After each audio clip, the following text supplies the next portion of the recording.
أعوذ بالله من الشيطان الرجيم بسم الله الرحمن الرحيم اللهم صل على سيدنا محمد وعلى آل سيدنا محمد كما صليت على سيدنا إبراهيم وعلى آل سيدنا إبراهيم في العالمين إنك حميد مجيد اللهم بارك على سيدنا محمد وعلى آل سيدنا محمد كما باركت على سيدنا إبراهيم وعلى آل سيدنا إبراهيم في العالمين إنك حميد مجيد. السلام عليكم ورحمة الله وبركاته. Wa alaikum salam wa barakatuh. Mo kí lọ́yà wa ọlọ́run bá ṣàlékún dáadáa fún yín. Àmín. Ẹ dákun fẹ́ kẹ́ ẹ dárúkọ yín fún gbogbo ará ilé. Orúkọ mi ni Abdulkadir Adémọ́lá Abọ́lájí Àjàsá Esquire tí mo jẹ́ ìkan lára àwọn lọ́yà Ògo Ìlọrin àti fún bàbá Òkútagídí nínú kéèsì Tani Olohun. Ọlọ́run bá san yín lẹ́san rẹ̀. Àmín. Ní èní gbogbo ará ilé ń retí wípé ṣé bí wọ́n ní kéèsì wà ní sàkámọ̀ ò gbé nǹkan kan jáde àmẹ́ni tó bá wà ń bí yìí o ní kóòtù gangan o yóò mọ̀ wípé òní nǹkan kan ò tí ì ṣe gbé fún ẹni tí ò bá fẹ́ kí wọ́n pe péèjì òun ní péèjì onírọ́ tí ń sì máa ń tẹ̀lé òfin ilé ẹjọ́ nípa ìgbé nǹkan jáde kò ní tí ì gbé nǹkan jáde. Àwa dúpẹ́ pé nísìnyí báyìí nǹkan ṣe gbé jáde báyìí. Mo fẹ́ kẹ́ ẹ bá mi ṣàlàyé lẹ́kùnrẹ́rẹ́ fún ilé àwọn nǹkan tó ṣẹlẹ̀ ní ilé ẹjọ́ lónìí torí pé ó dàbí pé kéèsì méjì ni ó wà fún Abdulaziz Adégbọlá lénìí. Mo fẹ́ kẹ́ ẹ bá mi ṣàlàyé fún ará ilé ní ẹ̀kúnrẹ́rẹ́. Tí ó ṣẹlẹ̀ ní kóòtù lénìí ni pé gẹ́gẹ́ bí gbogbo a ṣe mọ̀ pé ordinarily kò yẹ kí kóòtù sit látara strike tí wọ́n ní ó bẹ̀rẹ̀ ní òru èní, but to our surprise àwọn àgbọ̀ ti gbẹ̀mí kò mẹ́ pé kóòtù ní sit, but later la kàn gbọ́ pé kóòtù fẹ́ sit, làbáṣà rush làṣà sáré wá sí kóòtù. So at the end of the day gbàgbọ́ pé kéèsì Tani Olohun kéèsì méjì ni ó wà against ẹ̀ ní èní. Àkọ́kọ́ òun ni ti kéèsì ti bàbá wa Alfa Labib Lágbàjì, ẹ̀kejì òun ni ti Professor Ali Agan. So nígbà tí wọ́n pe kéèsì ti Alfa Labib ni wọ́n kọ́kọ́ pè tí a dẹ̀ jẹ́ kí ilé ẹjọ́ mọ̀ ìyẹn wípé kéèsì Tani Olohun yìí wọ́n ti mú bail application wá and we are not ready to oppose the application látara pé ready láti tako bail application ẹ̀ gẹ́gẹ́ bí àdéhùn tí a ṣe fún gbogbo àwọn tó ń bẹ̀bẹ̀ àti ẹ̀bẹ̀ tí àwọn lọ́yẹ̀ náà ti bẹ̀ sẹ́yìn ìwé ànítako bail application ẹ̀. So orí yẹn náà la dúró sí tí a dẹ̀ inform kóòtù pé àtakò bail application Tani Olohun, but the only concern ta ní ni pé provided tí wọ́n bá ti lè assure wa pé yóò máa wá sí court láti wá ṣe ìjẹ́jọ́. So lọ́yẹ̀ dẹ̀ sọ pé àwọn ti make every provision fún gbogbo nǹkan báyìí pé ó máa make àrẹwà available pé kò sí problem láti wá jẹ́jọ́. In fact adájọ́ tún béèrè pé àwọn òwò ní ẹbí ẹ̀ tó wà ní court, wọ́n ní màmá ẹ̀ wà ní court, wọ́n ní àbúrò màmá ẹ̀ náà wà ní court, àbúrò ẹ̀ náà ọkùnrin ìyẹn náà wà ní court, àwọn oníṣẹ̀ṣe tó wà ń bẹ̀ náà àwọn olóyè kàbìtì tó yẹ pààrọ̀ náà máa ń wá nítorí kéèsì Tani Olohun náà. Ilé ẹjọ́ ní kí gbogbo wọn dìde ilé ẹjọ́ béèrè wo lẹ́yìn kí lorúkọ yín, kí ni iṣẹ́ tẹ̀ ń ṣe, báwo lẹ ṣe jẹ́, gbogbo náà introduce ara wọn. So ìgbà tí kóòtù wá wà satisfy, kóòtù wá ní okay we should go on, kan move bail application wọn. Wọ́n jẹ́ move bail application wọn, after that move bail application wọn àwa jẹ́ ká aṣọ fún ẹjọ́ pé àtakò bail ẹ̀ pé kò sí problem. Ilé ẹjọ́ dẹ̀ ní if that is the case àwọn adjourn kéèsì yẹn sí ọjọ́ Thursday fún ruling.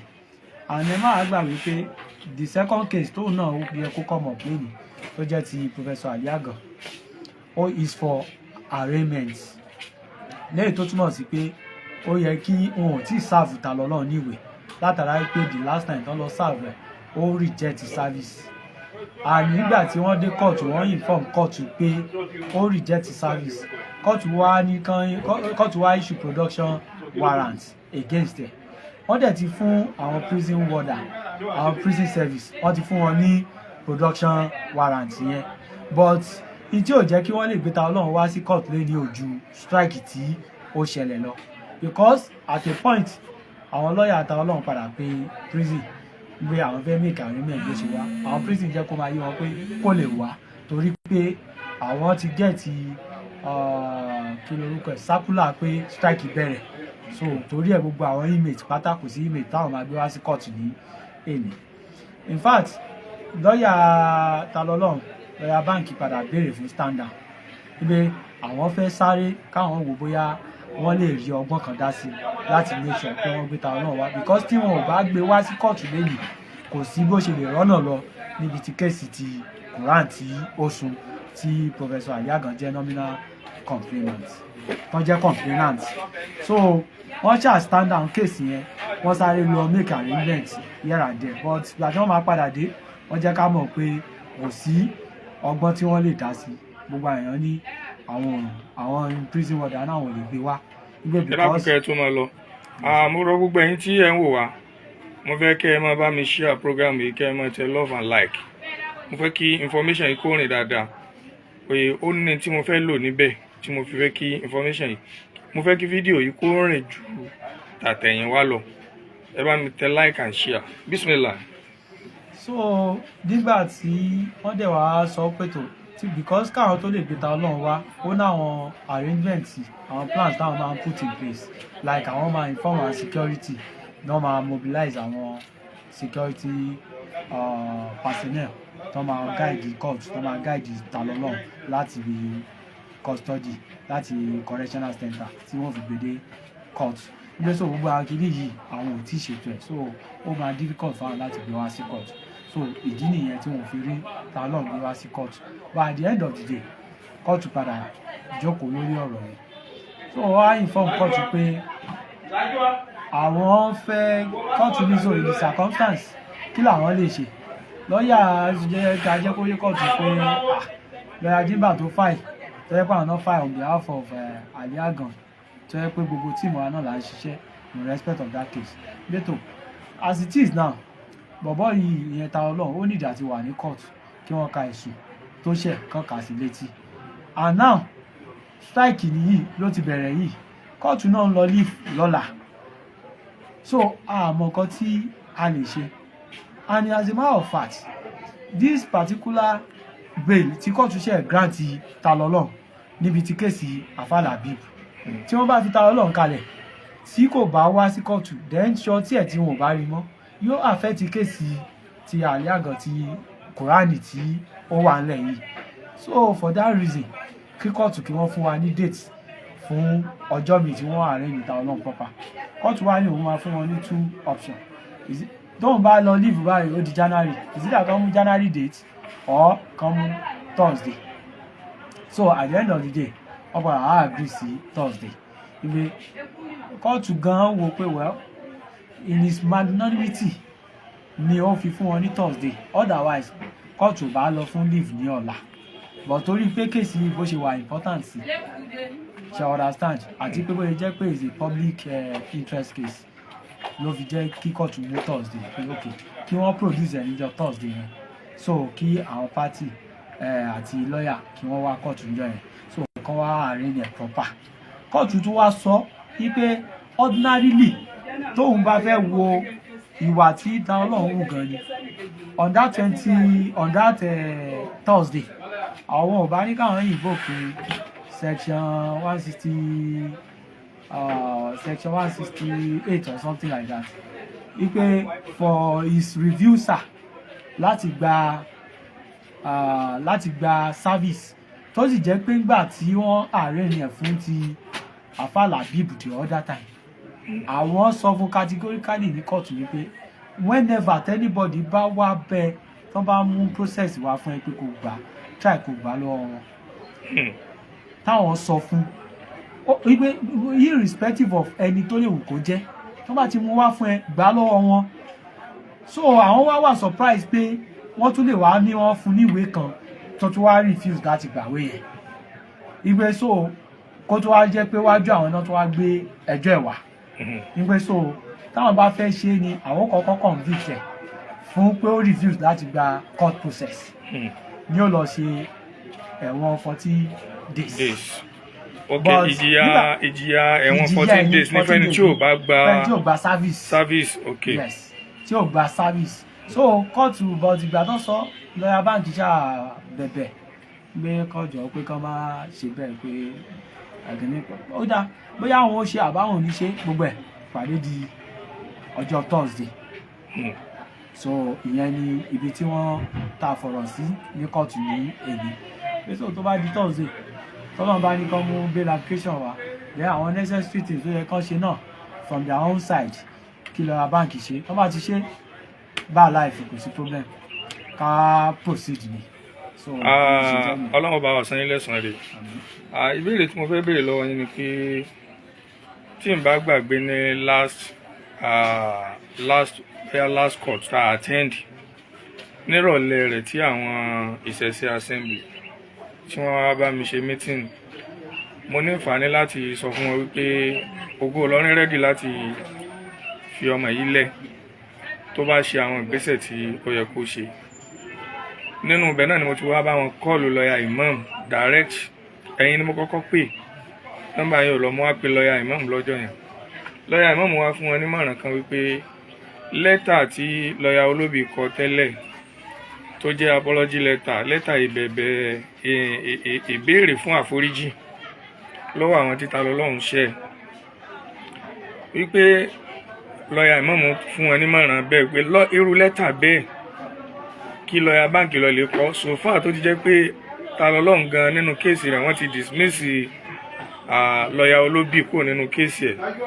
pé in case ó lè jáde tán tí ó sọ wípé òun kọ́ lòun bẹ lọ́ọ̀yà olóbì níṣẹ́ pé ṣe bí wọ́n rí pé kìí ṣe lọ́ọ̀yà òun mọ́ wípé kí lọ́ọ̀yà báǹkì náà kọ lẹ́tà ǹjẹ́ lẹ́tà yẹn ó tẹ̀ yín lọ́wọ́ àti pé kí ló ṣẹlẹ̀ lórí ẹ̀ tí ò bá tẹ̀ yín lọ́wọ́. To the best of my knowledge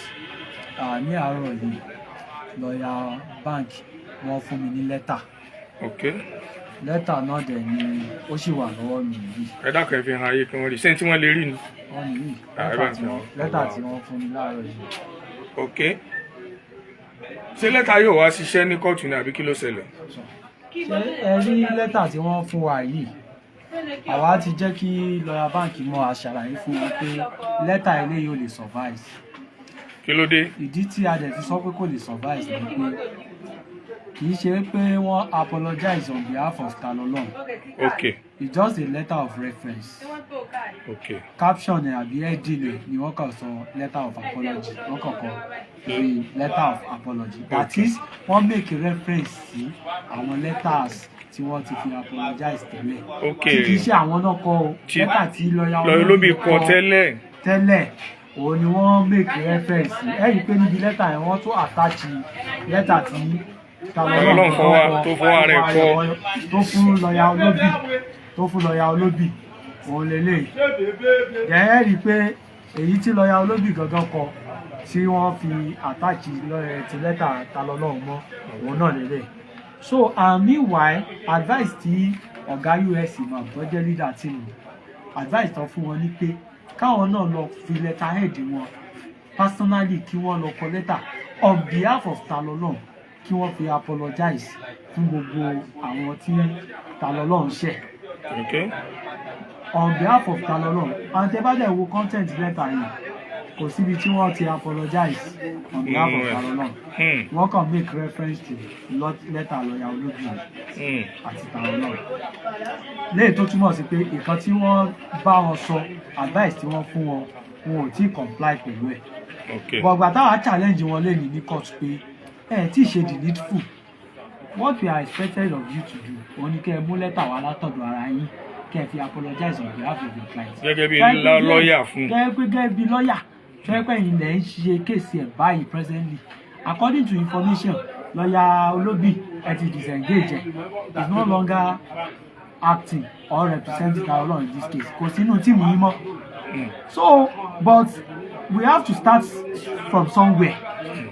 So àwọn conditions tí ó mú wa sọ pé okay a fẹ́ withdraw case against Tani Olohun lára àwọn condition yẹn ni pé ẹ kọ́kọ́ lọ mú lẹ́tà wá náà kẹ́ ẹ fi apologize on behalf of Tani Olohun. So kó tó wá di pé Tani Olohun náà á wá gbé ní àwọn condition tiẹ̀ náà wípé ó yá ṣe báyìí kó tó di bá withdraw case in its entirety. So wọ́n á sọ fún wa, wọ́n á ṣọ́ wa lẹ́nu pé kódà Tani Olohun ti kọ lẹ́tà bíi lánàá. Bẹ́ẹ̀ni. Àbí tó fi ránṣẹ́ sáwọn specifically pé káwọn fi apologize. Wọ́n wá ní ká máa expect pé àwọn náà kọ lẹ́tà nígbà tá a ti demand fún àwọn náà kọ lẹ́tà tó ti ta lọ. Ẹ dákun kẹ́ ẹ tó lọ èyí tí Tani Olohun kọ fúnra rẹ̀ kò tí ì dọ́dọ̀ wọn lánàá o gẹ́gẹ́ bí ìmọ̀ sí mi ìyá Tani Olohun wá bá èmi gangan personally wípé àwọn mú lẹ́tà wá sí court tí Tani Olohun kọ fúnra rẹ̀ torí wípé àwọn ò mọ irú tí wọ́n tún kọ sínú èyí tí lọ́yà báǹkì mú bọ̀ wá sí court kó mọ̀ tún lọ jẹ́ irú àwọn èyí tí máa ń fa àtakò tí ó tún dá àròyé mi lẹ̀ pé Tani Olohun gangan fúnra rẹ̀ kọ ìmí wọn á ní bóun ní káwọn ṣe mo wá fún wọn mọ̀ràn pé ẹ lọ gbé fún lọ́ọ̀yà rẹ̀ so lẹ́tà yẹn ló wà lọ́wọ́ lọ́ọ̀yà àárọ̀ yìí náà ló dọ́dọ̀ lọ́ọ̀yà yẹn ní kóòtù ṣé wọ́n submit ẹ̀ ní kóòtù báyìí. wọn ò submit lẹ́tà yẹn wọ́n kàn tiẹ̀ sọ fún mi verbally wípé àwọn gbà táwa challenge wọn pé this is not a letter of apology ìtẹ́ mú wáyé it's a letter of reference sí èyí tí lọ́ọ̀yà olóde kọ ẹ lọ kọ ìmí nígbà to the extent that àwọn àti ìkan lára àwọn lọ́ọ̀yà wa lọ́ọ̀yà Jimba àwọn jìjọ fẹ́ ní altercation báwọn sọ pé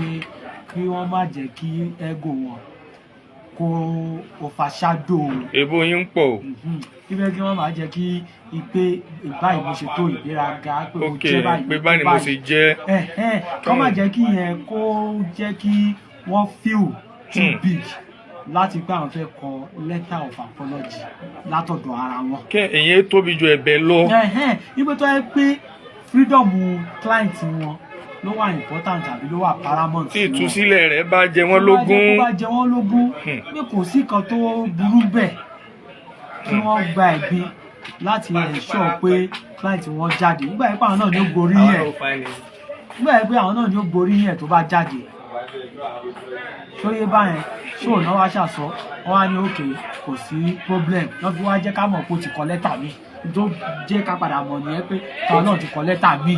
àwọn wà á kọ lẹ́tà àti tàwọn náà táwọn fi apologize àwọn wà á attach ti Tani Olohun tó ṣe ẹ̀kọ́ yẹn àwọn á attach ẹ̀ mọ́ àwọn ó submit ẹ̀ fún wa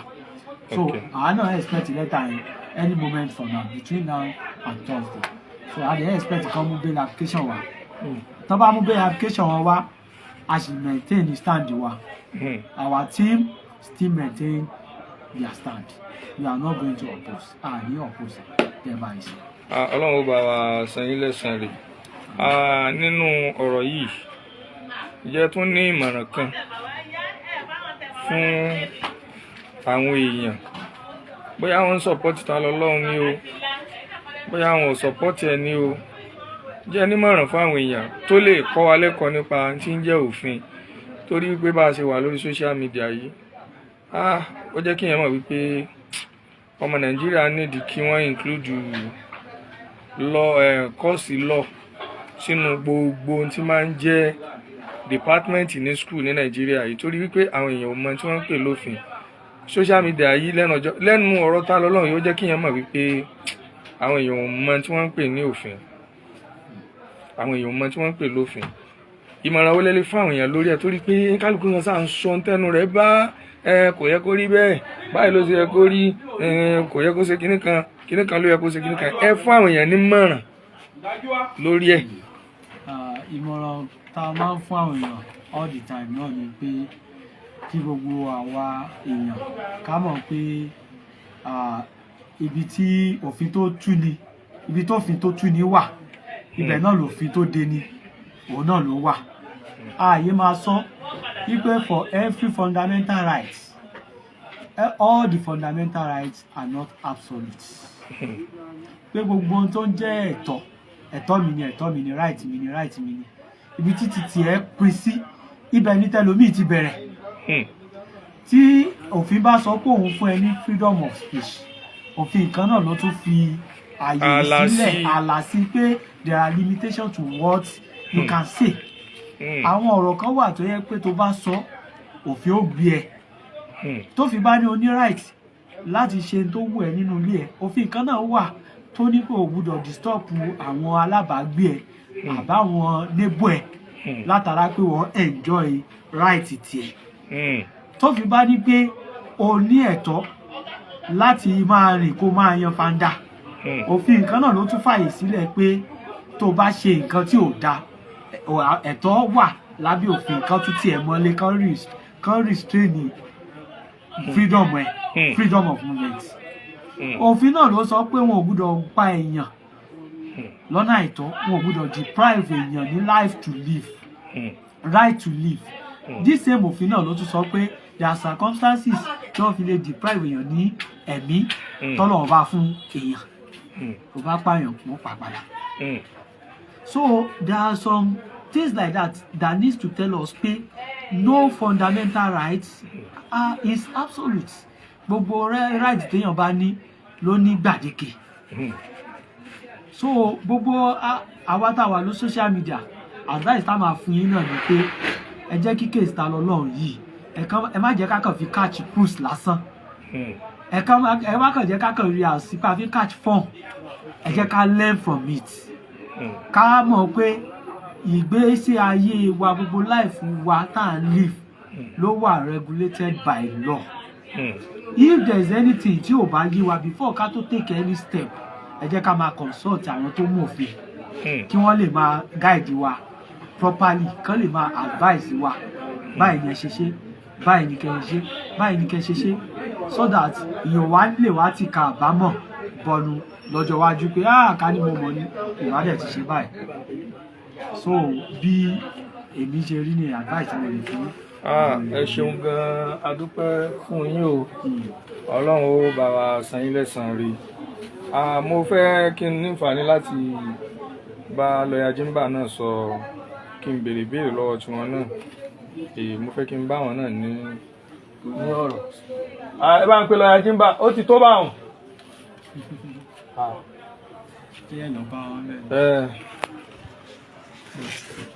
Wọ́n tẹ̀ tó wá dúró pẹ́ tọ́ gbogbo ẹ̀yin tí ẹ̀ ń wò wá ní ilé a nífàní àti bá lọ́ọ̀yà Jimba náà sọ ọ̀rọ̀ kan sí ọ̀rọ̀ méjì ẹ dákun ẹ bá mi kàn sí wọn ẹ bá ń kàn sí wọn bí ọ̀rọ̀ náà ṣe lọ ní òní nì gbogbo agbára tí a ní àti ìrànlọ́wọ́ tá a mọ̀ tá a lè ṣe àwọn la try lẹ́nu láti wí pé ọmọ yìí ó jáde. Agbára tá a ní yìí kò ságbára kan wò lọ́dọ̀ ẹnìkan Ọlọ́run nìkan lọ́ba alágbára àmọ́ pẹ̀lú gbìyànjú àti tí Ògo Ìlọrin gbélé wa lọ́wọ́ àti ìmọ̀ràn gbogbo mùsùlùmí àgbáyé ni pé ẹ dákun ẹ síjú wo ọmọ yìí ẹ dákun ẹ síjú wo ọmọ yìí so lọ́ndà ẹ síjú àánú wò òun náà la ṣiṣẹ́ tọ̀ lónìí àmọ́ kádàrá Ọlọ́run òun ló tún ṣẹlẹ̀ kò sẹ́ni tó mọ̀ kò sẹ́ni tó kúkú mọ̀ wípé ọjọ́ òní yìí yóò tún rí báyìí pé ìjọba ó lọ sí wọn lọ fún àwọn iléeṣẹ́ ìjọba wọn lọ fún strike lẹ́nu kò sẹ́ni tó mọ̀. Akíntúndé Joshua ó ní ẹ jẹ́ kí ẹ̀sìn yín kó wu èèyàn sìn ẹ fi ìdájọ́ sí ọwọ́ Ọlọ́run bó ṣe yí òun nù bóyá ó kàn bẹ́wọ́ fídíò yìí láàrin ló fi ń sọ̀rọ̀ ìṣòro tá a ní ní ilẹ̀ Yorùbá yìí nù ẹlòmí bá ti wọ program báyìí èyí tí ó fi rọ́jú wọ program yẹn tán kó wá lọ tún wò láti bẹ̀rẹ̀ so tó bá tún wò láti bẹ̀rẹ̀ so yóò lè ní àǹfààní àti gbọ́ kí ní ń ṣẹlẹ̀ wọ́n á kàn sáà jálù kọ́mẹ́ǹtì gbì wọ́n kàn tún ṣe tí ó bí àwọn èèyàn nú tí ọ̀rọ̀ tún fi máa lágbára sí barrister Jimba àwọn ni wọ́n dé yìí. Ẹ má bínú jèrè. Ẹ ṣeun gan mo rí i pé ẹ ń dáhùn ẹ dákun ẹ dárúkọ yín fún gbogbo ará ilé. Bismillahirrahmanirrahim. Salamu alaikum gbogbo àwọn tí ó ń wò wá. Orúkọ tèmi ni Adéníyì Zakariya Abdullahi Jimba. Ọlọ́run bá wa san yín lẹ́san rẹ̀. Àmín. Ẹ dákun mo rí i pé àwọn èèyàn ti ń pè yín lọ́tún lósì gbogbo àwọn ọ̀pọ̀lọpọ̀ TV ló ti ń interview yín látẹ̀kàn bóyá kẹkàn ṣe lè ní summary gbogbo tó ṣẹlẹ̀ nílé ẹjọ́ lónìí bí kẹ́ summarize fún àmì. Like I said earlier, Assalamu alaikum warahmatullahi wabarakatuh. Wa alaikum salam warahmatullahi wabarakatuh. Kúkúrú ọ̀rọ̀, ordinarily ọ̀rọ̀ ọ̀gbẹ́nu ẹ̀dá kún kẹ́ tó wọn lọ Now, ẹ worú Abíọ́dún latest yìí nísìn òmùgọ̀ ìyẹn ni òmùgọ̀ ọmọ ẹranko òun ni Abíọ́dún latest. now, Gbogbo èèyàn ẹ lọ lè wo picture rẹ̀ sókè ẹ lè máa àwọn ignorant tí ń bẹ ní orílẹ̀-èdè Nàìjíríà. Ó wá sórí kọ́mẹ̀ntì nísìnyí báyìí ìyẹn wá ń bú ebu kò sì mọ kí ni ìrànlọ́wọ́ wo kí ni ìrìn tí a ti rìn àti wàhálà wo la ti ṣe lórí ọ̀rọ̀ Tani Olohun lónìí. Ó kàn wọlé sórí fídíò ní sì ń bú ebu ó fọ́ọ̀kì bàbá rẹ̀ níbí yìí ó fọ́ọ̀kì ẹ̀sìn tó ń sìn tí èsè tiwa ó wá so ignorance. Ẹ̀yin yẹn lọ́wọ́ picture rẹ̀ ẹ̀yin yẹn ẹ máa reply rẹ̀ báwọn nísàyẹn mọ̀ dá àwọn irú àwọn ẹranko báyìí lóhùn lẹ́ẹ̀kọ̀ọ̀kan. Abíọ́dún latest ọmọ latest náà ni ọ sí nínú àwọn ẹ̀dá tọ́lọ́run ọba dáná àwọn èèyàn gidi. Latest nǹkan tó ṣẹ̀ṣẹ̀ dé òun ni ọ́ ara wọn tá à ń sọ ní látẹ̀kan wípé ní ẹranko pọ̀ lórí social media. Ẹ̀yin yẹn lọ wo picture rẹ̀ Abíọ́dún latest ẹ lọ wò tábà máa dárò àwọn kọ̀ọ̀kan báyìí lóhùn lẹ́ẹ̀kọ̀ọ̀kan. Ẹ wo àtàrọ̀ ní síta tí ń ṣe wàhálà lérí gbòòrò ọmọ yóò ṣe jáde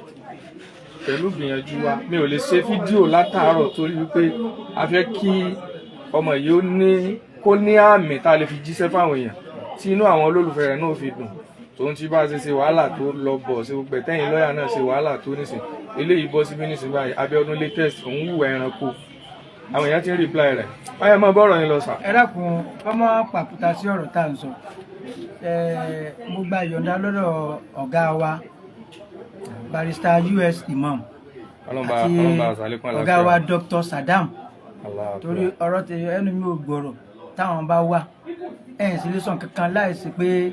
wọ́n yọ̀ǹda fún wa báwa ṣe rí nílọrin nu ẹni tó bí wa nìkan kọ́ làwa máa ń bọ̀wọ̀ fún ẹni tó bá ti jọ́gà fún wa yídà ilé kéwú àbí níléèwé àbí fò níta tàbá ní ó tó ń bẹ̀ àwa máa ń dá wọn lóhùn. Náà mo gba ìyọ̀ǹda lọ́wọ́ àwọn ọ̀gá tí mo dárúkọ yìí tó fi dórí YY náà Ajíbádé ọ̀gá mi náà jẹ́ àtàwọn yòókù náà. So ètò mi fẹ́ sọ ni pé sẹ́rí a lè fẹ́ rú ẹ̀kú kẹ́ máa ṣe program kẹ́ mọ́ra wọn kan tí gẹ́gẹ́ bẹ́ẹ̀ ṣe sọ ignorance náà ló ń dàmí olùmí. Ó tẹ̀ tí wàá mọ́ wa lára àmọ́ irú eléyìí nísìnyí báyìí kò mọ tí ń lọ láti ilẹ̀ kó kàn jálù. Stage tá a wá dé yìí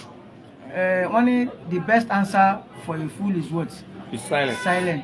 Ẹ̀yin ó mọ̀ wọ́n torí abánidá wọ́n bá ní débẹ̀ lọ́pọ̀lọpọ̀ àwọn èèyàn and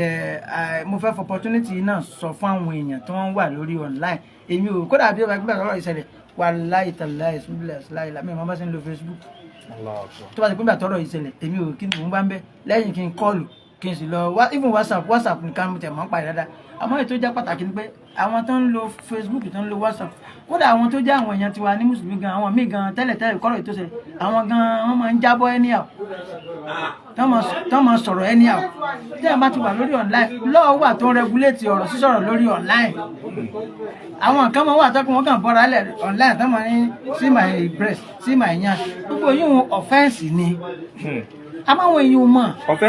offense ni o offense ni o cybercrime act àbí cybercrime whatever offense ni tẹ́ bá lọ mú fọ́tò ẹ̀yìn kan sì tẹ́ gbé fọ́tò ẹnìkan tó wà ní òwò tẹ́ post ẹ̀ sórí online tẹ́ni tó sì padà rí tó bá charge sí kóòtù offense ni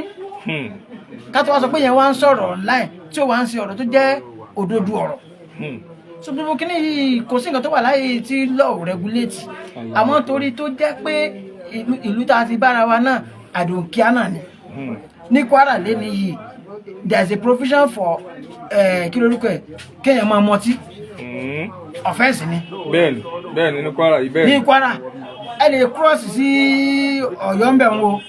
kẹ́ ẹ máa mọtí nígboro níta kẹ́nìbọ̀dì mọ́ yà sí.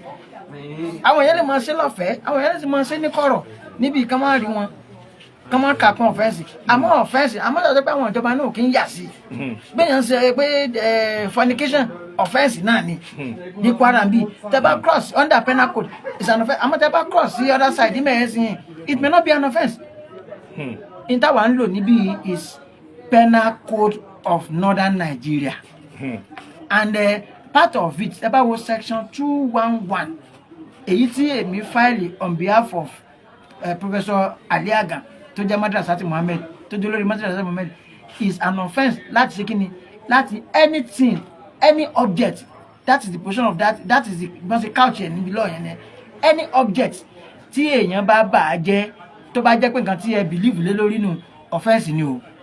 for example àwọn oníṣẹ̀ṣẹ̀ tá à ń sọ yìí tó bá pé lẹ́kẹ̀ ni wọ́n mú tán gbégi kan tán rí mọ́lẹ̀ síbi kan tán clean ibẹ̀ dáadáa tán wá fi lẹ̀kẹ̀ sí orí igi wọn tán ṣe níbi status ní táwọn believe lé lórí tẹ́pẹ́ láàárọ̀ kùtùkùtù tán bá ti jí wọ́n máa ń lọ forí balẹ̀ síbẹ̀ wọ́n máa ń dìde wọ́n máa ń forí balẹ̀ táwọn yẹn máa ń lọ sí máa ń forí tí wọ́n bá kú omi ẹ̀tẹ́nìkan bá bá a jẹ́ wọ́n lè sú ẹni òun lọ sí kóòtù. ètè mi gbọ́ tí ó ń jáde lẹ́nu ọmọ Tani Olohun lọ́pọ̀lọpọ̀ gbà torí mo ṣe wo gan I don't think it's up to 40 years. 34 years. 34 years is still a young boy. tó sọ pé tó ń jẹ́ Tani Olohun now èmi ò rí ìmọ̀ rí tó bá tó nígbà tí kẹ́sì bẹ̀rẹ̀ now ó ń sọ níbi fídíò rẹ̀ pé Kùránì tó ń fún ara wọn rà Kùránì tó ń bá wà ní primary 1 tó ń bọ́ sí primary 2 ìwé tó ń lò ṣé òun ò lè fàáyà ni àbí kò ń súná ó ní kò rí bẹ́ẹ̀ o so ibi tó sun dé ni àwọn èèyàn ọ̀pọ̀lọpọ̀ abánidá amúbanidébẹ̀ làwọn èèyàn àjọ tó ti wà ń bí ìsìn ó dẹ̀ mélòó mo wo fídíò kan tí kan tọ́ga kan náà lára àwọn oníṣẹ̀ṣe tó ní àní afẹ́fẹ́ kì í ṣẹ̀wọ̀n ejò kì í ṣẹ̀wọ̀n ẹjẹ́ kan tiẹ̀ mú náà ká tó mọ̀ bóyá kíníkà nígbà tán mú tán sí ó ti ra àwọn ọ̀pọ̀lọpọ̀ àwọn èèyàn wà mọ́ òun nìkan ló wà bẹ́ẹ̀ sìn àní ojú ọ̀pọ̀ yẹn gan fúnra rẹ̀ òun gan sìn ó ti ń show signs of remorsefulness. Now ibi tá a wá délé ẹgbẹ́ kọlù yín náà kẹ́ tó máa continue lọ ẹ jẹ́ kí n máa mute.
Alhamdulillah ẹ má bínú gbogbo ẹ̀yin olólùfẹ́ wa o ẹ kú àdúró tì wá ọ̀gá wa ló pè wá o mo ṣẹ̀ṣẹ̀ tan máìkì padà ni náà mò ń gbádùn yín lọ. so n tó wá ṣẹlẹ̀ lẹ́nu ní kóòtù kéèsì Làbíbù torí n tó ṣe níjọ́ wọn sáfẹ̀ kò gbá so gbà tó adájọ́ bá sọ̀rọ̀ tán kó wọ́n gba sáfìsì ó wá gbà sójú adájọ́ ńjọ́ wọn wá fi sí ọjọ́ tèmi tó wá fi sí òun náà làwa náà àti fáìlì kéèsì míì kalẹ̀ kéèsì tí wọ́n sun Kùránì lọ́tọ̀ èyí tí Professor Imam Aliaga tí wọ́n jẹ́ tí wọ́n tán bíríìfì mi nílọrin bíi àwa sì máa ń ṣe kí ni a máa ń ṣe nǹkan tí wàá papọ̀ gẹ́gẹ́ bíi tíìmù ni so lẹ́ẹ̀ni yìí ni kéèsì ń kọ́mọ̀ àmọ́ torí pé àwọn ẹ̀ ti rò pé strike wà bí strike ní ò jẹ́ káwọn ọ̀pọ̀lọpọ̀ àwọn èèyàn tọ́jọ́ gàwà gan kan yọjú àmọ́ lẹ́ẹ̀ni nígbà tá a wà ní kóòtù wọ́n pe ti tèyí tó jẹ́ kéèsì làbíbù wọ́n move motion wọ́n dẹ̀ lọ́ọ̀yà tiwa lọ́dọ̀ tó agẹ́bà síjọ àbí tẹ́lẹ̀ pé ní takò kò takò ó kàn sọ pé òun fi kalẹ̀ sọ́wọ́ kóòtù so kóòtù ló wá pé àwọn tó wà ní kóòtù pé gbàtí lọ́ọ̀yà rẹ̀ Adémọ́lá Bank ní make referral pé ọ̀gá mi náà lọ̀gá Adémọ́lá Bank ó make referral pé àwọn òwò ní family rẹ̀ tó wà ní kóòtù ìyá rẹ̀ dìde àǹtí rẹ̀ dìde àwọn oníṣẹ̀ṣe kọ̀ọ̀kan náà dìde wọ́n wá ní bóòlù ẹ̀yìn ṣe jẹ́ wọ́n wá ní torí sàrà wọn èmi nìyá rẹ̀ bóòlù ẹ̀ ń gbé Ìbàdàn ìyá àǹtí náà dìde wọ́n ní bóòlù ẹ̀ ń gbé ó ní Ìlọrin ara oníṣẹ̀ṣe kan náà wọ́n ní bóòlù ṣe jẹ́ sí ó ní àwọn kan jọ wà jẹ́ oníṣẹ̀ṣe kan náà ní ìwọ ò lè dúró kódà kó jẹ́ pé Ìlọrin ló ń gbé ò lè dúró àmọ́ ẹni tó bá ń gbé ní Ìlọrin ló yẹ dúró fún wọ́n wá rí ẹnìkan tó jẹ́ tó lé ọ̀hún làǹtí rẹ̀ òun gbé ní airport ó ní airport lòún gbé airport tó máa ń gbé wọn wá ní àwọn lọ́ọ̀yà náà wá rèé sí pé ó ti dúró fún un náà níbi ọ̀nà méjì mẹ́ta kan náà in respect of another cases àwọn lókè tó bá kí báwọn ni àwọn kò sílọ̀ tó lẹ́yìn ò lè dúró ṣùgbọ́n àmọ́ torí bí kéèsì ṣe rí pé ọmọ yìí ò kí ń gbé nílọrin náà fi sọ pé kẹ́lómìíràn kan wẹ́lómi tó dé fún nígbà tó sà sọlọ síwájú sọlọ sẹ́yìn adájọ́ ní kán fún un ní táìmù pé kóun lọ fi kọ rúlé òun tó yóò padà wọlé so làwa wá mẹ́sàn tiwa pé bóò láti wá sí tiwa náà ti tó sun Kùránì lájọ́ wá bí a béèrè ọ̀rọ̀ tá a wá sọ níbẹ̀ ni pé àsúmì pé adájọ́ bá sọ pé tó máa ń ká mú déètì sí January torí rẹ̀ kádájọ́ lọ líìfù lẹ́nì kádájọ́ lọ líìfù lẹ́nì kó lọ sí ni àmọ́ àwọn adájọ́ wá sọ̀jẹ́ sí pé nǹkan méjì lòún rò pé alákọ̀ọ́kọ́ pé ká mú déètì míì ní January tóun bá dé fún kéèsì àbí kóun wò pé kóun mọ́ lọ líìfù kóun wá bí ọjọ́ méjì àmọ́ tó ń bá ní kóun lọ líìfù wọ́n lè mọ̀ pé òun fi ṣìkà fún un pé kóun fi padà wá kọ́nà pé wọ́n máa lọ sọ̀sọ́kùsọ lórí online táwọn èèyàn máa bú ewu pé àwọn ọmọ wọn fẹ́ sí pa náà ni pé ó dà ó kí ni kí a ṣe wọn béèrè lọ́wọ́ mi máa jẹ́ wọn dájọ́ kòtò ẹ ṣeun number one nípa pé bóyá ká mú déètì ní January èmi ò ní problem pẹ̀lú ẹ̀ àmọ́ problem tí ó wà ń bẹ̀ ni pé tá a bá ní ká lọ nísìnyí ká wá ní January one nínú law wọ́n gbọ́dọ̀ sáàbù yẹn kéèyàn mọ̀ pé offence tí mò ń wà fún lélẹ́yìí wọn àti sáàbù rẹ̀ wọn àti ìsáàbù nígbà tí ó gbà tán lọ fún tí ó gbà now ẹlẹ́ẹ̀kejì ni pé èyí tó wà ń kóòtù tó jẹ́ kéèsì tó wà ń kóòtù láti fún bẹ́ẹ̀lì tó bá ti ṣe perfection gbogbo ẹ̀ tó bá ti lè lọ on bail tó bá di January presumably ni àwọn assume náà ni àṣẹ alára rẹ̀ náà ni wá pé tó bá di lọ́jọ́ tí ò bá wá ní January nǹkan kí ni ó ṣẹlẹ̀ àjẹpẹ́ kéèsì kú nù adájọ́ ni ọ̀rọ̀ ló sọ pé another angle tún nù bó ṣe sọ́yà lẹ́gbẹ̀ẹ́ àtúntẹ̀ tí sáàbù pé tó yẹ kí wọ́n lè gbé wálé ní ká sáàbù ẹ̀ ká sì move application fún bẹ́ẹ̀lì lẹ́nu ni kò bá ti dá àmọ́ àwọn prison ní àwọn ò lè gbé padà wálé ní because àwọn ní the security tó wà on ground ní káwọn tó lè sọ pé bóyá wọ́n lè gbé wá àbí wọ́n gbé wá ibi tí adájọ́ fi èyí sí ònu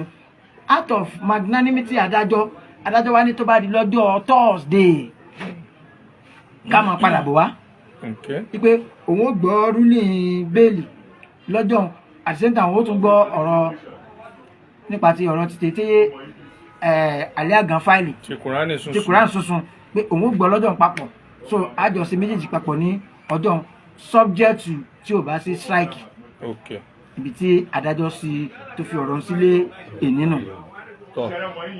tí ń já sí pé kí àwọn tí wọ́n jẹ́ olólùfẹ́ rẹ̀ kí wọ́n bá kún fún àdúrà dáadáa kí strike mọ́ tún wà ní Thursday yẹn. wàláì torí ó dàbẹ̀ pé ara ọ̀rọ̀ gan náà ni tó wà tó jẹyọ tí pé èèyàn lè máa dárúkọ lórí afẹ́fẹ́ ni táwọn tó jẹ́ bí ọ̀gá fún wa gan tán sọ pé àfi bẹ́ẹ̀ ń pórí ń takò àfi bẹ́ẹ̀ ń pórí ń takò òní torí tó bá ń pórí ń takò now àsìkò tó yẹ kí gbogbo ẹ̀ ó níyànjú lọ́rọ̀ strike yọjú èyí tí strike ò yọjú nǹkan kan mi ò yọjú àmọ́ mo mọ̀ pé kò sí ẹni tó ní problem yìí ọlọ́run ọba aláforíjì ní gbogbo lọ́lọ́run ọlọ́run ó foríjì gbogbo ọlọ́run ó gbàdúrà rẹ̀ àmọ́ kókó tó nídìí náà ni pé ó nídìí àdúrà àwa náà nídìí àdúrà o àmọ́ òun tún nídìí láti kún fún àdúrà because ẹni tó wà lẹ́wọ̀n ó mọ ọdún tó jù wọ́n rí àmọ́ àwọn tó wà níta tí wọ́n ń sọ̀rọ̀ tó ń dàbí pé wọ́n ń sọ solidarity àwọn lè mọ sọ̀sọ̀kúsọ nígbà tí wọ́n sì ní inú àtìmọ́lé ẹ wá wà látìmọ́lé ọjọ́ kan lásán ẹni kálukú bàbá tẹ́dẹ́ ó sọ ní ọba olúwo tẹ́dẹ́ ó sọ olóhùn ṣe òun bọ́sọ̀ láì rí ẹ̀kan tó ń bọ́ tọ̀ online náà ni ó jẹ́ ọ̀nà pé láti báyìí òun ò ní dé online mọ́ nítorí kíni nítorí pé ó ti dé ibi tó máa ń fa àwọn èèyàn pamọ́ sí ó rí bó ṣe rí àlàáfíà tó wà níta kódà kéèyàn mọ́ oúnjẹ jẹ ó dàbí tó wà ń bẹ̀ ọ́n lọ kò sẹ́nibọ̀ tí ó gbàdúrà pé kóun lọ síbẹ̀ kó tẹ̀ lọ sọjọ́ kan àmọ́ lábẹ́ òfin kò sí ẹni tó fẹ́ win short anybody ọ̀fẹ́sì ó sùpùrání ọ̀fẹ́sì ó báyìí ló kọjẹ́ ó pọ̀ dáadáa nílọrin bíi àti other court defamation 1 million tẹ́nibọ̀dì gbọ́ tẹ́nikálukú wa ń jẹ́ torí ọ̀fẹ́sì pa punishment ẹ̀ bóyá ló fi tó 5 years àmọ́ eléyìí wọ́n kàn make they just blow it up beyond proportional àyàn wa ń gbé oríṣiríṣi bọ́ọ̀ yìí wàláì I tell you categorically I am saying this categorically ká ní pé kò sí bóyá àwọn gbọ̀dọ̀ mi dẹrẹ́rù tí wọ́n ń sọ̀rọ̀ níbi tí wọ́n sọ̀rọ̀ níbi ká ní kò sí àwọn ni wàláì ọ̀rọ̀ yóò bá ti sẹ́tù most especially ìdí obìnrin kan tó pè ní Yínká TNT tó sọ lọ́jọ́ kìíní àná tí wọ́n lẹ́nu rẹ̀ rùn tó fi náà ẹ̀dá kan mọ́ bínú o òun ò ní sọ̀rọ̀ padà tí ò dá sí mọ́ lágbà òun ló padà ṣẹlẹ̀ ẹ̀sìn now in respect of letter boy Tani Olohun kọ letter fúnra rẹ̀ again letter mi lánàá tó ní kan mú wá sí court lẹ́nu in tèmi observe tí mo ṣòro pé gẹ́gẹ́ bí lọ́ọ̀yà èèyàn máa ń ṣe kan torí interest client yàn because success lọ́ọ̀yà náà ni pé kéèyàn rí yàn gbà kúrò ní prison tí láàbá tí wọ́n ń lọ tí ń pòyì àwọn tó jẹ́ family client gan yóò sùn wọn torí kò bá dé lọ́fẹ̀ẹ́ o kódà bó ṣe wá náírà ń jábọ̀ o kò bá dé lọ́fẹ̀ẹ́ gbogbo ọjọ́ bá ti àjọ báyìí ó yàtọ̀ sáwà tá à ń ṣe fún ọ̀rọ̀ ẹ̀sìn báyìí ẹtíkẹ́tì kò bá dé lọ́fẹ̀ẹ́ gbogbo bó ṣe rí owó ń jábọ̀ ni now èèyàn máa ń sáré pé kí client yẹn kúrò ní problem now as it is now bọ́ọ̀ yìí ti kọ lẹ́tà fúnra rẹ̀ lórí kéèsì lè lọ́tọ̀ àmọ́ lọ́ọ̀yà tí ó jẹ́ lọ́ọ̀yà rẹ̀ àwọn ń tá béèrè ni pé lọ́ọ̀yà ń gbọ́dọ̀ kọ apology letter on behalf of his client kọ́mọ náà sì kọ lẹ́tà pé tó èmi mo fọ ara mi kọ lẹ́yìn o èmi mo sì instruct lọ́ọ̀yà mi náà kó kọ lẹ́tà kó apology àmọ́ lọ́ọ̀yà rẹ̀ Mr. Ademola Bank wọ́n insist wọn fẹ́ kọ lẹ́tà wọ́n wá rí láì lórí lẹ́yà lọ́yà olóbì sí ni wọ́n sì wọ́n dàgbọ́n ti debrief ẹ̀ wọ́n lè debrief lọ́yà olóbì sí tó bá di lọ́la ń sin rẹ́kọ̀dù ni wọ́n lè ní àwọn ògbà lọ́yà olóbì kankan pẹ̀lú táwọn ọmọ láti bẹ̀rẹ̀ náà ní lọ́yà Ademola Bank Ademola Bank ló sì fẹ́yìn lóyìn sí fún òní kọ lẹ́tà gbẹ̀yìn tí ò bá sì kọ lẹ́tà ń sin issue settlement àwọn ọgbà fẹ́ ṣe kò lè wọ́ọ̀kì and from their own angle now ìtàpẹ́lẹ̀ sí àwọn náà tó àti effort settlement so in my own little advice mo ti sọ sojú lọ́yà Ademola Bank lẹ́yìn kódà ó ní ọ̀gá oníṣẹ̀ṣẹ̀ kan tó wà pẹ̀lú mo sọ fún mi ó tọrọ mọ́ ń kúrò àwọn tó ń bá sọ tán ó lè rí mi lọ́la kọ́ mọ́ sọ̀rọ̀ sí mọ́ is my oga but we are close even before this case àmọ́ bí akéwì mi sọ òdodo ọ̀rọ̀ náà sì pé as a lawyer àwọn fẹ́ ń kọ lẹ́tà tàbí sọ pé sorry lawyer kì í fẹ́ ṣe sorry àmọ́ bẹ́ẹ̀ pé on behalf of client ọkọ̀ síbẹ̀ pé on behalf of my client tó ó ní kí n sọ pé I am sorry and we are sorry on behalf of my client ní àkọ́ now why is it now so difficult láti wá kọ and irú ìyẹn lẹ́tà kan kọ lónìí wọ́n make referral sí lẹ́tà lọ́yà tí lọ́yà olóbì kan àti tíbọ̀ yẹn kọ ní on the 6th of last month and in terms of the case tó come up lẹ́nìí tó jẹ́ 14 àbí èyí ni 14 náà ẹ wá mú lẹ́tà on the 6th of last month ẹ wá mú wá it cannot stand you cannot place something on nothing and you expect it to stand and you say as we are as a lawyer even lọ dẹ́ni tó jẹ́ ọ̀gá níbi iṣẹ́ yìí tẹ́ pé àwọn àgbà lọ́yà àtijọ́ ni ó ní devil himself does not know the intention of an accused person tí báyìí bá yára kò sẹ́ni tó lè ti sáré nǹkan tó máa ṣe kò sẹ́ni tó lè sáré pé nǹkan tó èmi tí mo dúró fún iwájú yín gan ṣe tí mo sọ yìí mọ̀gá tí mo lè ṣe mọ̀gá tí mo lè èmi gan fúnra mi mọ̀gá tí mo lè ṣe in the next 1 minute so tábà sọ pé ó lẹ́tà tí olóbì kọ tábà lẹ́tà tó olóbì kọ tábà ní ká gbà bẹ́ẹ̀ pé kó lọ tó bá lọ́dọ̀ tábà láwọn òtí ẹ̀gbá àwọn òtí ẹ̀mẹ́ tó ń jẹ́ olóbì rí àwọn òtí ẹ̀gbá lọ́yà fún pé òun ló mọ ibi tó ti wá kí la fẹ́ máa sọ so Ademola Bank tó jẹ́ lọ́yà sí he should be able to come out and at least summon courage sorry on behalf of my client because if you support the tí bọ́ọ̀ yẹn náà kọ́ lẹ́nu in respect of cases làbíbù ó sì kọ́ tó bá tó lẹ́yìn lọ́sọ̀rọ̀ ẹ̀dá case tó bá tó ní this is what we want láti fi settle case why can't you do it ṣebí case fi parí ni kò sẹ́ni tó láìkì wàhálà bá wọ́n sì máa ń sọ kínní kan wọ́n máa ní ẹni tó sọ pé kẹ́yìn kan mọ́ lọ òun náà níbi tí ń lọ bó ti rí àmọ́ ìdùnnú ti wá ní pé kóòtù níbí second òmu ọ̀pọ̀lọpọ̀ lọ́ọ̀yà ni àbí lọ́yà tí ò bá ń ṣe litigation lọ́yà tí máa ń ṣe litigation kódà tí ò bá wá lọ́jọ́ kan yóò sick tí ò bá lọ kóòtù lọ́jọ́ kan tó bá ń ṣe ní kíyàn ra bí àwa yìí yóò sick because ìjòkó sílẹ̀ ọjọ́ kan báyìí yóò wò pé irú gílélé couple báyìí pé yóò torí tí ó jẹ àti gẹ́tì so gbogbo kìíní yìí èèyàn gbọ́dọ̀ wò yẹ̀ wàláì àwọn èèyàn wa tá a jẹ́ lọ́ọ̀yà tiwa àwọn ò sọ pé kó má jáde o àná àwọn òun sọ̀rọ̀ báyìí àwọn òun ṣe báyìí níta àsìdúró náà làsìdúró lé lórí ẹyọ kan tẹ́mi lè sọ lé lórí ni pé ọ̀rọ̀ Kùránì nípa èèyàn sùn Kùránì is mother of all cases kó sì bá ń bìjọ Ọlọ́run jà kó sì bá ń bìjọ Ọlọ́run ọ̀rọ̀ ṣẹ̀ríà lélẹ́yìí. It is stated under penal code section 211 kan lọ wo kó sì ṣẹ̀dá là ń lò ní Kwara o káwọn kan sọ káwọn ọmọ pé àlò ṣẹ̀dá ń Kwara àmọ́ àlò ṣẹ̀dá ń Kwara pé bóyá as a law pé bóyá kìíní pàṣẹ àmọ́ ṣẹ̀ríà wà and under law tí àwa ń tẹ̀lé ní tó jẹ́ northern penal code of northern Nigeria inú rẹ̀ àwọn kọ̀ọ̀kan wà ńbẹ̀ tó jẹjá tó gbọ́ ọ̀rọ̀ bíi ṣẹ̀ríà náà ni tán sì mú tán incorporate mọ́nú law wa part of it is ọ̀rọ̀ pé à ń ṣe sìná. àwọn ilé ìmọ̀ sọ pé àwọn ń ṣe sìná jù lọ ni wọ́n ń ṣe sìná jù lọ ni ẹni tó bá gbá mú in line pẹ̀lú condition tó bá gbá yàn mú ni tó jẹ́ pé ó sì difficult láti mú yàn èyí ò number 1 number 2 ipe à ń mu ọtí níta gbangba tán bá mú yàn ìjìyà ni number 3 ipe yàn sùkúrà nìkan wá kọ́ cross bible cross pé cross ká tó wọ́n sọ pé bible cross pé èèyàn ń da ọtí àbẹ́yàn ń ṣe jákujàku tán bá mú yàn táwọn tó bá yẹ pé táwọn gbàgbọ́ nù tán bá mú tán bá àwọn fẹ́ prosecute rẹ̀ wọ́n lè ṣe o. inheritance náà kan. àwọn oníṣẹ̀ṣe inheritance náà is a special whatever tẹ́ pé èèyàn náà lè gbé lọ kóòtù ẹ̀tígẹ́tì àmọ́ ní kúkúrú ọ̀rọ̀ èyí tó sùn Kùránì is mother of all cases defamation wọ́n lè sọ pé àforíjì kan sì foríjì àmọ́ ọ̀rọ̀ pé Kùránì ọ̀rọ̀ tó lè dá wàhálà ilẹ̀ nínú ìlú ni fún gbogbo mùsùlùmí ayé ni tó lè dá wàhálà ni I can tell you èmi ò pé mo instigate anybody but àwọn ọ̀pọ̀lọpọ̀ mọ̀ nípa ọ̀rọ̀ kéèsì Deborah kan ní Sokoto àbí kankan now ọ̀rọ̀ kékeré ni o ó kàn dárúkọ Mohammed lásán ni ìyẹn rò pé ọmọ wà láyé mọ́nìsì àwọn kan sọ pé oníjàgídíjàgan ni mùsùlùmí nílọrin kálùkù oníjàgídíjàgan ni mùsùlùmí nílọrin wà láì tẹ̀lé ọmọ yòó ní ta lọ́rọ̀ ní wà láyé nísìn o kò ní wà láyé nísìn o àmọ́ torí pé nílọrin wọ́n máa ń tò bó ṣe kán tò òun náà sì ni gbogbo eléyìí tó fi wà tá a fi ń ṣe bá a ṣe ń ṣe ọlọ́run ọba yóò ṣàánú rẹ̀ torí ọlọ́run ó ṣàánú rẹ̀ ọlọ́run ó sì foríjì ẹ̀tígẹ́tì àmọ́ òfin ara rẹ̀ ó nídìí àforíjì ó nídìí láti gbé ọlọ́run púpọ̀ gbogbo wa kò sẹ́ni tó rọ́lọ́run ayé náà la sì dé tá a mọ́ ẹ̀sùn tá à ń sìn kò sẹ́ni tó mọ ibi tó ń bọ̀ wá nígbà tó ń bọ̀ wá sí látọ̀dọ̀ ọ̀run sáyé àmọ́ bí wọ́n bá ṣe lè kó rí èèyàn máa ń ṣe pẹ̀lẹ́pẹ̀lẹ́ ọlọ́run ó ṣàánú rẹ̀ ọlọ́run sì gbàdúrà olúwa náà àmín yàrá rí yín báyìí ẹ ṣeun ṣé bí lẹ́fẹ́ lò ní àbí. ẹ ṣeun ọlọ́run gbàdúrà wa. ẹ bá mi pé àmọ̀tẹ́kùn ẹ̀ àbó ti jáde. alhamdulilayi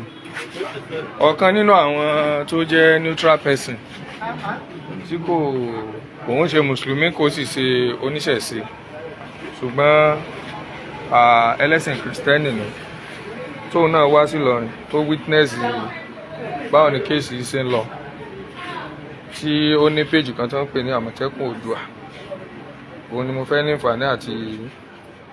àti pé ká rí ó sì dúró ń bíbà yìí tẹ́lẹ̀ ẹ jẹ́ kí n pè é bóyá nọ́mbà rẹ̀ lò lọ kóun náà bá wa sọ kí lójú rẹ̀ rí nílọrin kóun náà bá wa sọ fáyé kí wọ́n lè mọ kí ní ń ṣẹlẹ̀ tẹ́ bá tẹ̀ ní Ìlọrin lé wọ́n burú wọ́n ṣe kíní kan òun ò lè sọ kí lójú rẹ̀ rí báwo ni a ṣe rí nílẹ̀ yìí yóò lè ṣàlàyé rẹ̀ fún wa. Mo ń try láti pe nọ́mbà rẹ̀.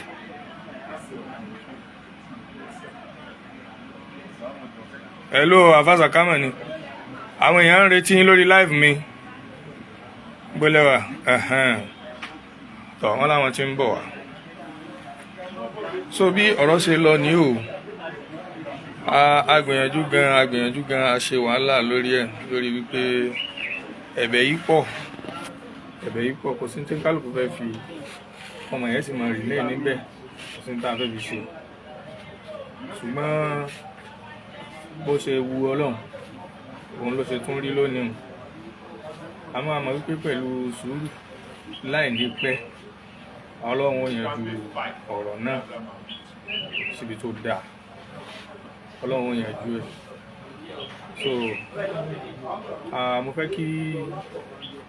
arákùnrin wa Àmọ̀tẹ́kùn Oòduà àti àná ni arákùnrin náà ti dé sí Ìlọrin. Wọ́n sì pè mí pé àwọn fẹ́ rí mi. Àmọ̀tẹ́kùn Oòduà náà ló dé yìí. Ẹ máa bọ̀ wá jókòó báyìí. Àmọ̀tẹ́kùn Oòduà lẹ́rí. Mo fẹ́ kẹ́ ẹ sọ báwo ni ìrìn àjò yín sí Ìlọrin àti àwọn nǹkan wo lẹ ti ṣe, torí mo rí pé àwọn èèyàn sáfẹ́ gbọ́hùn yín.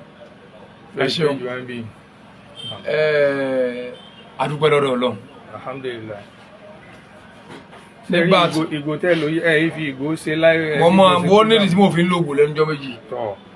káwọn yẹn mọ̀ wá ní òun kọ́. Ìgò ni wọ́n ti mọ̀ pé mi ni wọ́n mọ̀ pé gbòògùn ń lò lẹ́nu ọjọ́ méjì. Tọ́ alhamdulillah. Nígbà tí mo ń bọ̀ kó tó di pé mo kú òǹlé, àwọn fáǹsì mi tí wọ́n jẹ́ mùsùlùmí, àwọn ni wọ́n pè mí pé Àmọ̀tẹ́kùn Oòduà ní kí lẹ rò ń pọ̀ ọ̀rọ̀ Ta Lọ́lọ́hun. Mo ní wíwẹ̀ pé Ta Lọ́lọ́hun ni ó fẹ́ jáde ní ibi tó wà o. Wọ́n láwọn òdò bẹ́ẹ̀ kí n wá lọ sí. Ọlárẹ̀wájú Abdullahi ní Àmọ̀tẹ́kùn Oòduà of Ògbómọ̀ṣọ́. Èmi nù ayé yóò ní bàjẹ́. Wọ́n ní kí n wá lọ bèèrè lọ́wọ́ Ta Lọ́lọ́hun pé sóhun ni ó fẹ́ jáde ibi tó wà ní àbáwọn èèyàn ń kó bá. Mo wá pe ṣéèkì mi tẹ́ ẹ rí tó gbé kámẹ́rà lọ yìí. Mo ní mo bú àlọ́ rí wọn. Àmọ̀tẹ́kùn Oòduà yà welcome. Nígbà mo sì dé lánàá wọ́n sàtẹ́mí fàájì rẹ̀ gẹ́gẹ́ mo lọ bá wọn. Kí la rí ṣe. Kò lè yáwọn èèyàn. Wọ́n gbà mí ní tọwọ́ tẹsẹ̀.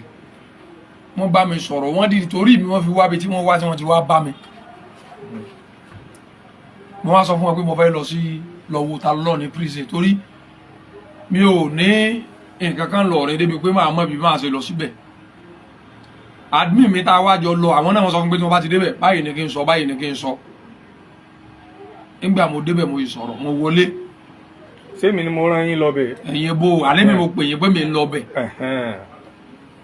Ṣé mọ̀ pé èèyàn gbọ́dọ̀ iye àìṣe orò ní kíní kankan máa sọ. Kí lẹ wá ní ká jọ sí. Mo ní ká jọ lọ ẹlẹ́ẹ̀lẹ́ lọ. Torí àwọn tí ò débẹ̀ gan wọn ń parọ́ mọ́ wọn ká tó wá sọ pé èyí tí wọ́n bá wá rí. Ọlọ́run jò dáa fún yín. Àmín. Làwa wá lọ làwa wọlé àbáǹtí rẹ̀ àtàbúrò rẹ̀ tó wá kọ́ọ̀tù lónìí. Wọ́n ń bá Ta Lọ́lọ́hun sọ wọ́n sì bá gbóúnjẹ wá àti mínírà.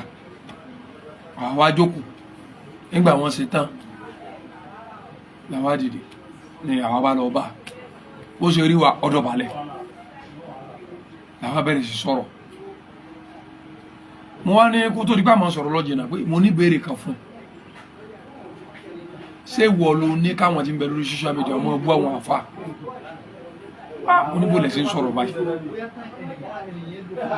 Oníṣẹ́ kọ́ndíṣẹ́ tó ń wà làwọn náà wà ní. Ọlọ́run lòun ń bẹ nínú ẹ̀wọ̀n kì í sàwọn náà. Ní tóun pàṣù wọn lè sọ sáwọn ọ̀báyàwó wọn sùn. Ṣé wọn jáde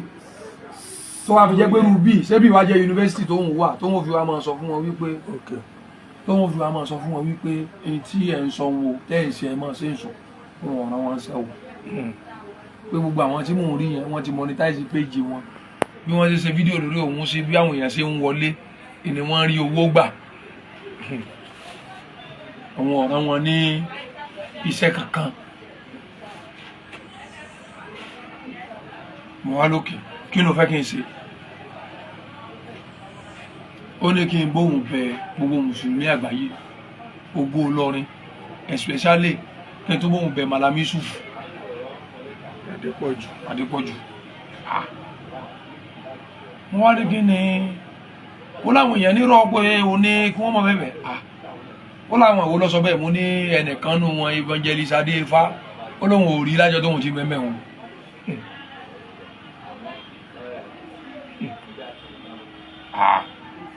Gbogbo èdè wọn wá ń sọ lórí kíní kọ́ Ọlọ́run ọ̀rá wọn ń sẹ́ o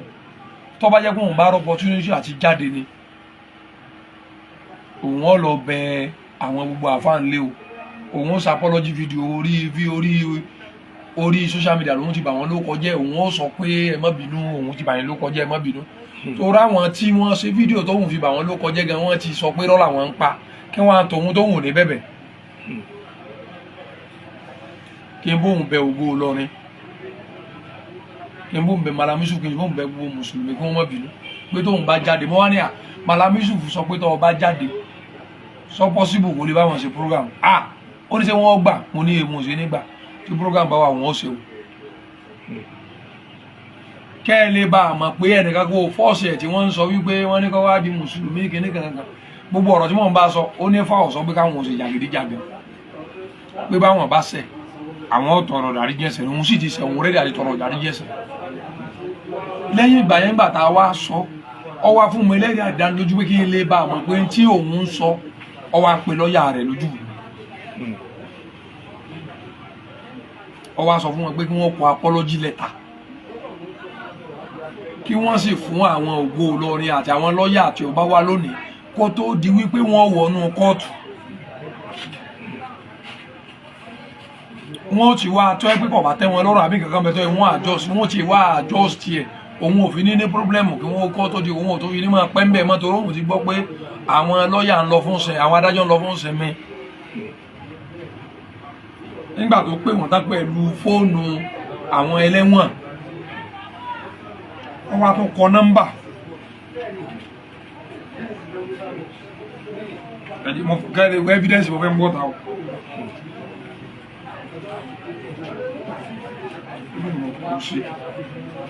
Torí ọkọ̀ nọ́mbà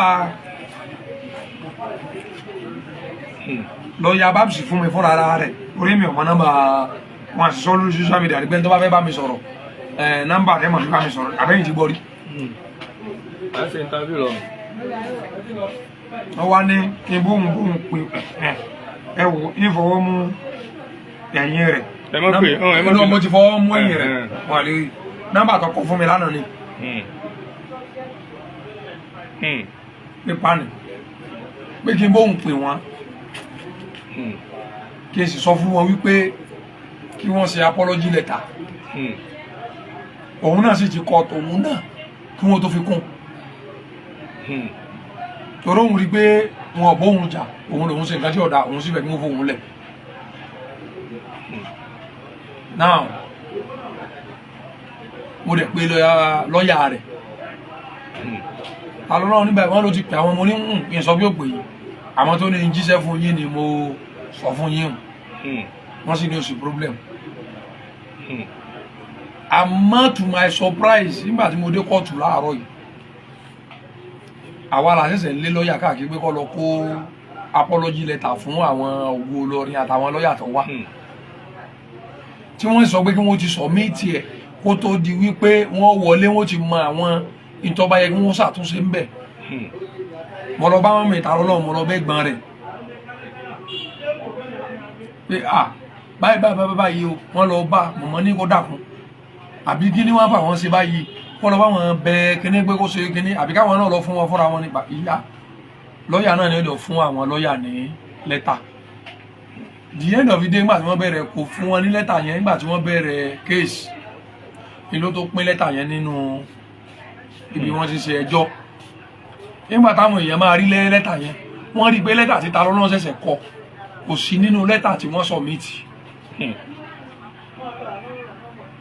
Kọ̀wá tó sí lọ́ọ̀yà tí ń bẹ tí represent Ta Olohun lọ́wọ́ yìí, òun náà kọ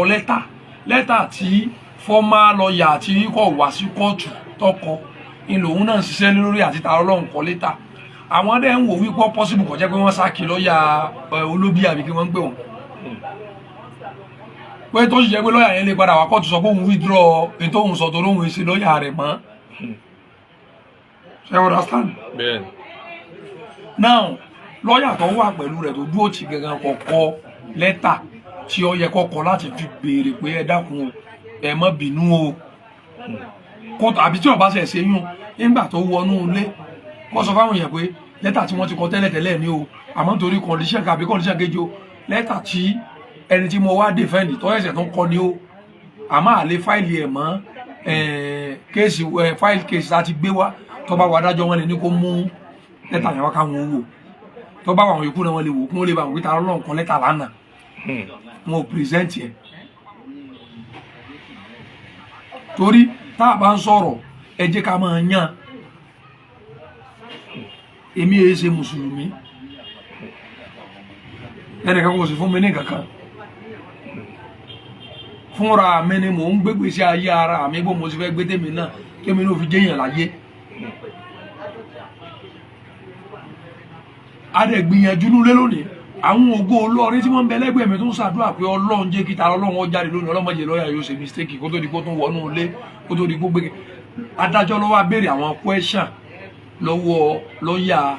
àwọn lọ́ọ̀yà ògo olórin ọ̀tako application Tani Olohun wo lónìí adájọ́ ló béèrè question lọ́wọ́ lọ́ọ̀yà Tani Olohun àtàwọn èèyàn rẹ̀ tó wá kó tó di pé wọ́n ní adájọ́ láwọn lọ sinmi ká padà wá kó tó di gbọ́dọ̀ strike yìí wá di pé wọ́n pàṣẹ látòkè pé kó kálukú wọn gba ilé lọ àmọ́ adájọ́ yìí pẹ̀lú gbogbo eyín náà wọ́n rí i pé àwọn èèyàn pé ọ̀rọ̀ public ni kì í ṣe ọ̀rọ̀ ẹnìkan adájọ́ yìí bí gbogbo àwọn yòókù ṣe ń lọ torí normally wọ́n bá ti gbé lónìí ó yẹ kó di January kó tó di pé wọ́n padà wá wọ́n wá fi ara wọn lẹ̀ pé tí ò bá sí ìyanṣẹ́lódì lọ́jọ́ Thursday wípé àwọn wà kóòtù wọn gbé Tani Olohun wá kéèsì méjèèjì tó sì kù wọn ò ṣe fún kéèsì méjèèjì láti yanjú ó ní wípé lọ́ọ̀yà èmi ọ̀dàkọ̀ lọ́ọ̀yà o àmọ́ lọ́ọ̀yà Tani Olohun wàá mọ̀ bọ́yá alẹ́ bí oṣù wọn ń pè ní àbí lọ́ọ̀yà Makẹ́jásìn nìkan sọ ni kéèsì yìí wọn àwọn èèyàn rẹ o ní tí mo fẹ́ kó yẹ̀yìn ọmọ Yorùbá tó rọ́pọ̀lọpọ̀ àwọn èèyàn ní làákàyè ẹni tó bá ń wí kéèsì kọ apology letter o ẹni tó ń wí kéèsì kọ apology letter ẹni tó mọ̀ pé kéèsì oṣù ọ̀fún wọn ní máa ń kọ apology letter definitely wọ́n ti defeat lọ́ọ̀yà tí Tani Olohun gbà kọ́ wá kọ apology letter bàbá yẹn ò fẹ́ kọ apology letter pé bóyá kí ó lè bá mọ̀ pé èèyàn ńlá làwọn. ẹ má jà sọ pé ẹ má jà ti sọ. èmi ń sọ kan tẹ́mi mọ̀ ní sọ pé mi lè mi sọ̀rọ̀. kéèsì wà nílé ẹjọ́ tí kéèsì bá wà nílé ẹjọ́ ọ̀dà ẹ tí ì lè sọ wọn náà ẹ má bínú wọn ní èèyàn náà ti mọ sọ wọn ní ọ̀yọ́ borí bẹ́ẹ̀ àmọ́ wọ́n wá ẹni tí mò ń sọ yìí tẹ́mi ń sọ tí wọ́n èsì lọ́ọ̀yà o tí wọ́n jẹ́ ọdẹ tí wọ́n máa ń sọ Tani Olohun tí mò ń sọ ti yé yín apá àwọn bó ṣe ríre o àwọn ọmọ kéékèèké ni wọ́n fi ń wo àwọn ògo olórin tí wọ́n kọ́ lọ́ọ̀yà wá gbára wọn ò sì ká wọn ẹni tó ní kéèsì gẹ́gẹ́ ni wọ́n bẹ̀bẹ̀ bàbá ò bẹ̀bẹ̀ o wọ́n kọ letter of apology fúnra wọn o àwọn èèyàn wá tún rò ó nígbà tẹ́mi wá tún bá àwọn èèyàn sọ̀rọ̀ wọ́n wá wò pé àǹtí rẹ̀ kan tó dúró fún lọ́nà bíi mẹ́ta ó rọrùn láti fly àǹtí rẹ̀ tó dúró fún àti Tani Olohun yìí ń rọrùn làwọn ògo olórin fi sọ pé ṣé wọn ò lẹ́lòmíì tí wọ́n tún lè pírẹsẹ́ǹtì tó ń jẹ́ pé tọ́kàn bá ṣe ẹ̀sán lọ wọ́n ò he ọ̀kan wọ́n ní ṣé wọn ò níyàn mọ̀mọ́ ní gbogbo àwọn aráalé Tani Olohun àwọn bàbá wọn ni wọ́n ti kú ìgbọ́ yín dáadáa wọ́n ní wọ́n ti kú pé ọkọ àwọn gan ni last tó kú káwọn kan ti kú ṣáájú ètí màmá sọnù èmi ò bú mọ́ yẹn o tó bá yẹ pé tí mo bá sọ ọ̀rọ̀ rẹ̀ wà ní kóòtù ẹ̀ sọ pé ọmọ pa wọ́n ní wọ́n ti kú adájọ́ béèrè wípé pé last person tó kú lé àwọn ilé wọn kọ́kọ́ sí wọn láàmú àbúrò bàbá ẹni tó kú last ni bàbá Tani Olohun táwa sì máa ń kú rẹ̀ tí máa ń sọ̀rọ̀ ẹja fò bẹ̀rù ọ̀dà lọ lẹ́nu kan ètò fà á torí káwọn yẹn kó mọ̀ tó máa gbin hatred sáwọn yẹn lẹ́mìí tó máa tún ṣé wọ́n máa bú mi rárá tó máa ṣiṣẹ́ tọ pé kó máa kanra rẹ̀ mọ́ Tani gbogbo rẹ̀ Olohun ni pé àwọn ògo olórin ọ̀sọ́ pé kí Tani Olohun má jáde o ẹ ṣeun gan-an ẹni bá wá ń sọ tó bá wá ń sọ wípé tó ń parọ́ mọ́ lọ́rin èmi ti wà ń lọ́rin láti jẹ látànà wàláì níwájú ọlọ́ba tèèyàn ọ̀dọ́ mùsùlùmí mo gbé lánàá mo ti jẹun mo ṣe gbogbo ẹ̀ wọ́n gbogbo èèyàn ibi ìrọ̀rùn o àníbi náà ń kó bu wa lọ́rin lójú bẹ́ẹ̀ lọ torí ìdí èyí ìfẹ́ gbọ́ pé wọ́n ní kiri gbogbo tẹ́lẹ̀ mi bá sọ fún irọ́ ni o èmi lọ bá Tani Olohun mo sì wà ń kóòtù èmi ò sì gbowó ṣẹ́. amúlùdùn Adédọ̀tun Bàdà wọ́n ní béèrè. ọkùnrin yìí àmọ́ báwọn ṣe máa ń ronú tí wọn àmọ́ bí wọ́n ṣe máa ń ronú bóyá nú àwọn aláìníláàká ìta sọ ni ọkùnrin wà ní amúlùdùn adédọ̀tún bá dà ó ní ẹ máa gbọ́ ó ní this is a pure madness. What did they really want from him, or what did they really want? Tani Olohun ń bọ̀ ẹ jẹ́ ń parí rẹ̀ kọ́ mọ́ dàbí pa àbù mọ́ ó dà ẹja filẹ̀ rẹ̀. ẹ̀jẹ̀ dá lónà nílẹ̀ kókó rẹ̀. amúlùdùn adédọ̀tún ó kọ tó kọ yẹn o ò lè já amúlùdùn lóòótọ́ because tó bá stupid mò ń sọ ọ̀rọ̀ tẹ́mi wà ń bí wèrè rẹ̀ mẹ́nu lé yín ọ̀sọ̀ nǹkan tí ń ṣẹlẹ̀ kóòtù kí bá ipá wọn bọ́yọ̀ tí ní ojú wa mentally disorganized lọ́tọ̀ bá wá sọ pé tí mò ń sọ irọ́ ni tó bá ti di níjọ́ Thursday ẹrù ẹnu yín bòyìrì ẹ máa rúbọ àkọ́tù ṣe rẹ lómi ìdá lóhùn. in fact àwọn ọ̀pọ̀lọpọ̀ ọ̀dà àmúti àwọn tí wàá block ọ̀pọ̀lọpọ̀. sáwọn tí ń bú mi èbú èwo wá sún èmi ewúrẹ́ lè mi èbú èso èmi. àwọn èèyàn ń ṣàdúrà fún yín bí gan o. èyí tí mo fẹ́ gbọ́